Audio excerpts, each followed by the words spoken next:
Let's take a look at one of the most common ways that you may see to stretch your hip flexors. And I'm going to walk you through why this may not be the best idea, especially when we are postpartum. Okay, so one of the ways that was taught to me as a personal trainer forever ago, and that you may have tried also, is by getting in this half kneeling stretch right here, and then kind of pushing forward on this side right here to stretch this hip flexor. So for a long time, I thought, oh, well, like, I'm really smart because I know not to let this back hip pop back when I'm trying to stretch the hip flexor. So I'm gonna tuck this hip under and then push forward from there. And that's how I'm gonna stretch my hip flexor, and it's gonna feel so much better.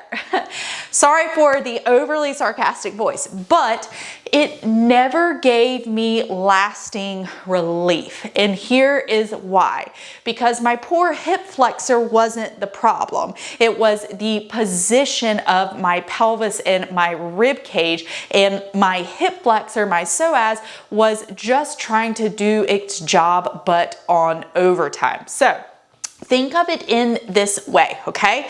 When we are in this position right here, and even if we are tucked under, if we are really getting some gripping from those lower glutes and deep hip external rotators, then that is kind of pushing forward on the pelvis. Now the psoas is co-contracting again to help keep the head of the femur in the socket. So the psoas feels tight because it's in a more lengthened position due to the head of the femur kind of being pushed forward into it. So it's being pushed forward, and then the psoas is trying to push back on the femur to kind of keep it in there. So you're getting smushed basically from front to back. So stretching the psoas in that way, or putting more forward pressure on it, is not necessarily going to alleviate the root cause of why it feels tight. It may allow you to scratch the itch, so to say, just for a little bit, but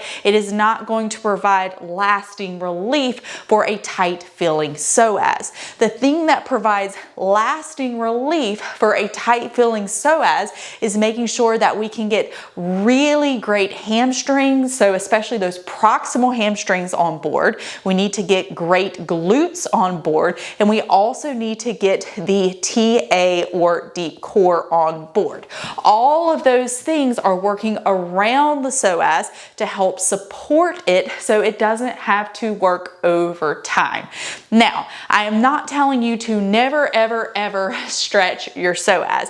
If you really feel like you need to stretch it, then go for it. But I would advise against excessively stretching it every day, because if that's what you're doing, then stretching it is not going to solve the root cause. So that's what I'm trying to get across to you, is that it is okay to stretch it if you really feel like you need to once in a while. But if it's something that you're doing every single day, then we need to take a look at how are the hamstrings showing up?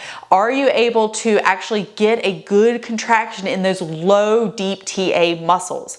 Are you able to get your glutes on board? Are your glutes strong? Are they working in the ranges of motion, especially with hip extension that we need them to? So anyway, that's my 2 cents on stretching your hip flexors. I don't know, hopefully you had some aha moments in here. I know that this was really big for me when I learned this, and I actually started to feel some relief in my tight hip flexors when I learned how to get my hamstrings and deep core on board. All right, that's all for now.